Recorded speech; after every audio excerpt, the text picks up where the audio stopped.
और इस पूरे हफ्ते आपने बहुत स्ट्रेस लिया, कभी मार्केट ऊपर कभी नीचे, और इसमें पता नहीं कि अब क्या होगा क्या नहीं होगा। जिन लोगों के पास पैसे हैं पुराने वाले वो परेशान, जिनके पास नए वाले नहीं है वो परेशान, लाइनों में लगे। तो जिनके पास नए बड़े वाले हैं वो भी परेशान, जिनके पास नए बड़े वाले हैं वो भी परेशान। तो पूरी ये परेशानी को छोड़िए, अब आधा घंटा थोड़ी वीकेंड मस्ती की जाए कि ये पूरा जो 5 दिनों का प्रेशर स्ट्रेस है इसको अगले 2 दिनों में कैसे खत्म करना। आप जिस तरह से बात करें मुझे लगता है अभी तक आप तो सारे नोट गिन नहीं पाए। आपका वीकेंड उसी में जाएगा। मैं तो वैसे ही स्ट्रेस फ्री दिख रहा हूँ। तो पॉइंट ये है कि मेरा वीकेंड तो बहुत एक स्पेशल चीज में जाने वाला है जो मैं थोड़ी देर में बताऊंगा। वो मैं थोड़ी देर हाँ सस्पेंस है, लेकिन तो पहले दूसरा सस्पेंस है कहानी 2 कहानी 1 की तरह इसमें भी सस्पेंस है। सस्पेंस तो है लेकिन क्लाइमैक्स थोड़ा सा यहाँ पर डिसअपॉइंटिंग है। सुजीत घोष जो कि डायरेक्टर है, सुजॉय घोष जो कि डायरेक्टर है, और विद्या बालन अगेन यही एक चीज, एक लौती चीज जो रिपीट हो रही है। अच्छा, नवाज है कि नहीं है इसमें? पिछली बार तो नवाज का रोल देख के मजा आया सर। थोड़ा हॉटनेस का लेवल बढ़ गया है, अर्जुन रामपाल है। लेकिन यहाँ तक कहानी की बात, फिर भी कोई तो डिसअपॉइंटेड क्योंकि क्लाइमैक्स से डिसअपॉइंटेड हो, जितना हमने थ्रिलर पिछली कहानी में देखा था या कहानी 1 में देखा था वो इसमें नहीं है। फर्स्ट कहानी में और दूसरी कहानी 2 में कोई स्टोरी के लिहाज से कोई भी लिंक नहीं है। अपनी बेटी को चलते हुए देखना चाहती है विद्या बालन इस फिल्म में, जो कि पैरालाइज्ड है, लोअर बॉडी उनकी बेटी की पैरालाइज्ड है, और वो किडनैप हो जाती है और उसी दौरान विद्या बालन का एक्सीडेंट हो जाता है, वो कोमा में चली जाती है। इसके बाद कहानी शुरू होती है। फर्स्ट हाफ काफी ग्रिपिंग है, काफी उम्मीदें आपकी बनती हैं, लेकिन इंटरवल के बाद ही कहानी थोड़ी सी स्लो डाउन हो जाती है और क्लाइमेक्स में आते आते लिटरली आपकी कहानी जो है रिवील हो जाती है और फिर गेस करने लायक कुछ नहीं होता जो हमने कहानी 1 में देखा था। एंड में क्या होता है वो आप खुद देख लीजिए। जो आप सोचेंगे वो बिल्कुल नहीं होगा, ये बात मैं आपको बोल सकती हूँ। थोड़ा और बता दीजिए। मुझे भी ये लग रहा था कि कविता गुस्से में क्लाइमेक्स बताने जा रही है। मैंने सोचा पैसे और टाइम दोनों बच जाते, जब इतना तो आप बता ही चुकी है। लेकिन आपका प्लान तो ऑलरेडी फिक्स है ना, आपने कहा कि आप बाद में बताएंगे। तो लेकिन दर्शकों को देखनी चाहिए या नहीं कहानी? विद्या बालन की एक्टिंग के लिए जरूर देखनी चाहिए, और सस्पेंस थ्रिलर अगर हम कहें तो कहानी ने जिस तरह से अपनी इमेज अब तक बना रखी है उस लिहाज से आप जरूर जाएं देखने के लिए, बट ज्यादा एक्सपेक्टेशन लेकर मत जाइए। जैसे कहानी 1 में हमको बिल्कुल सरप्राइज कर लिया था और बाकी बहुत ही बेहतरीन एंडिंग थी उस फिल्म की, अनएक्सपेक्टेड थी। इस फिल्म में आप जितनी भी गेसेस लगाएंगे वो नहीं होगा, लेकिन जो क्लाइमेक्स शूट किया हुआ है, जो बताया गया है, वो आपकी एक्सपेक्टेशन से भी ज्यादा नीचे है। किसी और नाम से बनने वाली थी, बाद में उसको कहानी 2 कर दिया गया है, लेकिन साथ में एक नाम और जुड़ा हुआ है जो कैरेक्टर का नाम है दुर्गा रानी सिंह। दुर्गा रानी सिंह, ये स्टोरी फिल्म तो दुर्गा रानी सिंह नाम से ही बनने वाली थी। कहानी की फ्रेंचाइजी का फायदा उठा रहे हैं, मतलब उसी का फायदा उठा रहे हैं। और दुर्गा रानी सिंह और विद्या बालन के कैरेक्टर के बीच की ही जद्दोजहद है पूरी फिल्म में, जो आप देखेंगे। बॉलीवुड वाले बड़े जबरदस्त मार्केटिंग वाले आदमी हो गए, मतलब माल बेचना इनसे सीखे हुए क्यों? बट पैकेजिंग में कुछ बदलाव करने चाहिए उनको। आज का मेरा सस्पेंस है कि किताब अमूमन आलोक जी के पास होती थी, आपके पास है? नहीं, मैं तो आलोक जी से किताब का मैंने किताब का नाम पढ़ने के लिए मैंने अपने पास लिया, और किताब का लुक, फील, नाम सब कुछ बड़ा इंटरेस्टिंग लग रहा है। ए लाइफ इन साइंस, राव साहब ने लिखी है जी। ये प्रोफेसर सीएनआर राव की किताब है। प्रोफेसर सीएनआर राव वैसे किसी परिचय के मोहताज नहीं है, भारत रत्न है। भारत रत्न है, भारत के टॉप साइंटिस्ट रहे हैं। Solid state and structural chemistry में इनका काम है। ये विज्ञान पढ़ने वालों के लिए भी थोड़ा कॉम्प्लेक्स सब्जेक्ट है, लेकिन इसमें इतना काम किया है इन्होंने कि दुनिया की कोई भी साइंस एकेडमी नहीं है जिसके प्रोफेसर राव मेंबर या विजिटिंग फैकल्टी नहीं है। और अच्छी बात ये, इस वक्त ये प्रधानमंत्री की साइंटिफिक एडवाइजरी काउंसिल के हेड भी हैं। अच्छा, किताब मैंने इसलिए उठाई अनिल जी कि हमारे यहाँ एक तरह की वर्ण व्यवस्था चलती है पढ़ाई लिखाई में, कि एक ब्राह्मणिकल ऑर्डर है, साइंस के बाद कॉमर्स, कॉमर्स के बाद आर्ट्स। हाँ, सही बात है, ये चलता है ना। हाँ, बिल्कुल। साइंस में भी फिजिक्स, केमिस्ट्री, मैथ्स टॉपर है, बायोलॉजी उसके नीचे आता है। ठीक बात इसी तरह फिर कॉमर्स में और अकाउंटिंग के सब्जेक्ट्स में आपको पता होगा कि वहां का ऑर्डर क्या है। बिल्कुल सही है। इधर नया दौर चला हुआ है। कुछ लोग, जो लोग अपने बच्चों को छूट देना चाहते हैं और जो अमेरिकन पढ़ाई लिखाई से प्रभावित हैं, वो लिबरल आर्ट्स पे जोर दे रहे हैं। कुछ ऐसी यूनिवर्सिटीज खुल गई हैं जहां लिबरल आर्ट्स पे बहुत जोर दिया जा रहा है। लिबरल आर्ट्स मतलब जिसे हम आर्ट्स कहते थे, ये बाद में ह्यूमैनिटीज कहने लगे थे। अब उसे लिबरल आर्ट्स कहा जाता है। हिस्ट्री, जियोग्राफी, सोशियोलॉजी, इस तरह सोसाइटी को पढ़ने वाली सब्जेक्ट्स। हमने पिछले दिनों, आपको याद होगा, हिस्ट्री पर बात की थी संजीव सान्याल की किताब पर। राइट। तब मैंने कहा था ये किताब उन लोगों को पढ़नी चाहिए जिन्हें हिस्ट्री में इंटरेस्ट हो।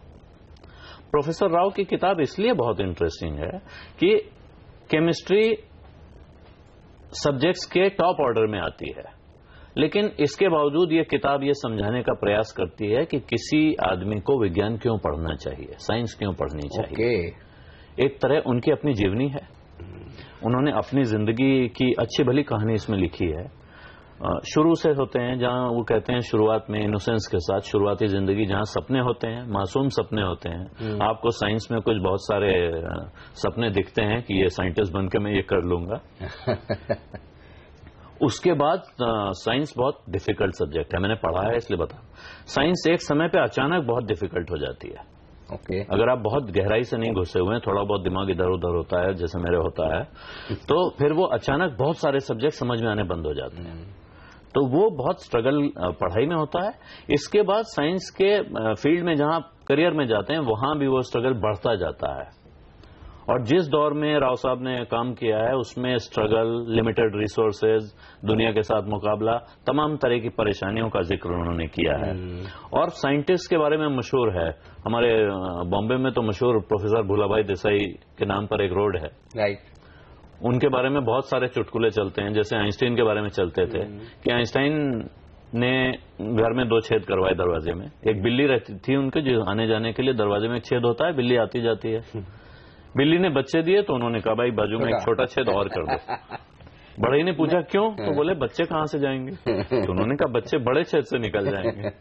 तो साइंटिस्ट जिन चीजों में लगा होता है, उससे दुनिया की छोटी मोटी चीजों के लिए शायद फुर्सत नहीं मिलती। ये किताब आप बोल रहे हैं बड़ी इंटरेस्टिंग होगी, अच्छी भी है, सब कुछ है, लेकिन मैं एक चीज सोच रहा था आलू जी, कभी तो आप है ना वो मुंशी प्रेमचंद को पढ़ के आते हैं, कभी रामचंद्र गुहा को पढ़ते हैं, और ये साइंस के नाम से राव साहब की किताब पढ़ना है, मतलब मैं तो सोच भी नहीं सकता एक्चुअली। ये कैसे कर लेते हैं आप? पढ़ने में मेरा बचपन से दिल लगता है। असल में कुछ भी पढ़ सकते हैं आप? मैं कुछ भी पढ़ सकता हूँ। मैं जिस लिफाफे में मूंगफली आती थी उसको फाड़ के भी पढ़ता था। आप माइंड भी पढ़ लेते हैं शायद। मैं बहुत कुछ पढ़ता था। तो इसमें एक खास चीज इन्होंने ये की है कि शुरू में इन्होंने बहुत 6 वैज्ञानिकों के एसेज हैं लगभग, वो भी ऑटोबायोग्राफिकल एसेज हैं, छोटे छोटे। Why science, why physics, why chemistry. उनमें जैसे राव साहब का तो हमने नाम लिया, इसके अलावा जो बड़ा उल्लेखनीय नाम है वो है प्रोफेसर अब्दुल सलाम का। पाकिस्तान के साइंटिस्ट हैं, नोबेल प्राइज विनर हैं। हम पाकिस्तान पे बीच बीच में बात करते रहते हैं। वहां की सोसाइटी में लोगों के लिए आगे बढ़ने के, अपने को साबित करने के लिए बहुत बहुत मुश्किल है।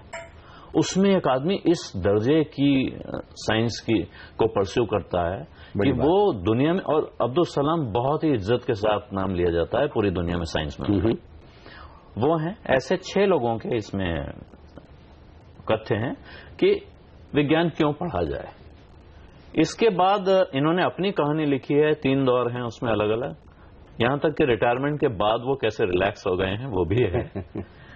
उसके बाद वो जोड़ते हैं मेरे हीरो साइंस की दुनिया में।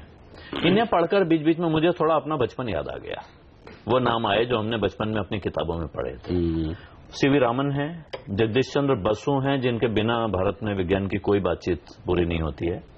रामानुजम हैं, माइकल फैराडे हैं। माइकल फैराडे को पढ़ते ही मुझे अपनी बचपन की किताब याद आई। जीएन लुइस हैं, लिनस पॉलिंग है। लिनस पॉलिंग के बारे में मशहूर लाइन है, there was one Linus Pauling and there will be no other. वाह, साइंस में इतना बड़ा बड़ा काम होता है। उसके अंत में उन्होंने एक लेटर लिखा है प्रोफेसर राव ने अपने किसी यंग फ्रेंड को, जिसने शायद उनको पत्र लिख के, ये नहीं साफ है कि ये चिट्ठी उनको लिखी गई है कि नहीं, लेकिन उन्होंने जवाब में उसको बताया है कि तुम अपने करियर को लेकर कंफ्यूज हो, क्या पढ़ना है क्या नहीं पढ़ना है सोच रहे हो, इस पे जोर दे रहे होगे, तुम्हारे दिमाग में क्या चल रहा है एज्यूम करके उन्होंने लिखा है और साफ करने की कोशिश की है कि उसे अपनी जिंदगी में आगे क्या पढ़ना है क्या बनना है, इसका फैसला वो कैसे करे। तो मेरे हिसाब से छात्रों के लिए और छात्रों के माँ बाप के लिए ये एक बहुत अच्छी किताब है। वहां से आ रही है जहां आप ये नहीं कह सकते हैं कि आदमी ये नहीं बन पाया इसलिए इसने ये लिख दिया है। आप जो अल्टीमेट सोच सकते हैं वहां तक पहुंचने के बाद एक आदमी ये किताब लिख रहा है और वो आपसे सिर्फ ये कह रहा है कि बच्चों को उनकी इच्छा पर छोड़ दो। चलिए, अच्छा है, हमारे बच्चे शायद ये ना देख रहे हो शो वैसे ही वो वैसे तो अपनी इच्छा पर ही कर रहे हैं। लेकिन चलिए, कहानी 2 तो पसंद नहीं है कविता को, तो कविता फिर इस वीकेंड पे क्या करेगी? अच्छा, मेरा प्लान भी बताना बाकी है अभी, एक छोटे से ब्रेक के बाद।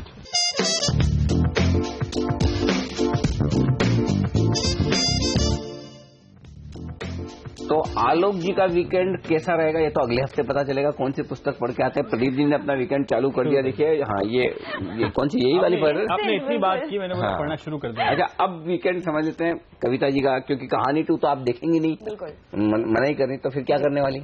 मैं जाऊंगी NH7 Weekender Poona. Music fest है, जी हाँ, म्यूजिक फेस्ट है। ये इनका 7th एडिशन है और बहुत फेमस म्यूजिक फेस्ट है। 100 से ज्यादा यहाँ पर आर्टिस्ट और सिंगर्स परफॉर्म करने वाले हैं। 5 स्टेजेस हैं, 2 दिन बस म्यूजिक ही म्यूजिक और पूरी दुनिया भर का म्यूजिक आप इस तरह के इवेंट में सुन सकते हैं। इसके अलावा अनिल जी, अगर आपका अभी तक प्लान डिसाइड नहीं हुआ, क्योंकि आप रिवील तो कर नहीं रहे हैं कि आपका वीकेंड प्लान क्या है, मुझे लगता नहीं वैसे कुछ एक काम तो आप नोट गिनने वाला आपका वही प्लान है सर इनका। एक काम तो पक्का नहीं करने वाला हूँ, वो ये कि इस वीकेंड पे लोनावाला, खंडाला, पूना की तरफ नहीं जाऊंगा। कविता जा रही, बहुत ट्रैफिक रहेगा उधर लेकिन मेरा प्लान बिल्कुल नोट गिनने से लेकर ही है, बिल्कुल सही है, क्योंकि हमारे तो अगले हफ्ते की टेंशन शुरू हो जाती है। तो इस वीकेंड पे मेरा प्लान ये है कि सैटरडे और संडे में आप लोगों के साथ रहूंगा 12 बजे, मोर प्रिसाइजली 11:57 पर हम पहला कदम उठाएंगे एक बार फिर। और इस बार की थीम बड़ी इंटरेस्टिंग है।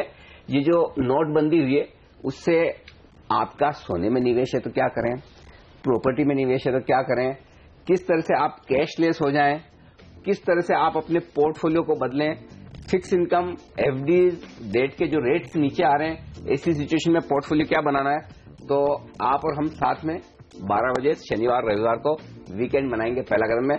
मजा भी आएगा और काम की बात भी होगी। चलिए, तो सारे सस्पेंस रिवील हो गए। हाँ। अब ब्रेक लेने का वक्त आ चुका है। इजाजत, आपके पास बहुत अच्छा खासा लंबा चौड़ा ऑप्शन है, जो भी चाहे आप उसको चुन सकते हैं, लेकिन पहला कदम उठाना मत भूलिएगा, क्योंकि ये काफी जरूरी होगा। बिल्कुल, हम साथ साथ उठाएंगे। और आज के लिए इतना ही, नमस्कार।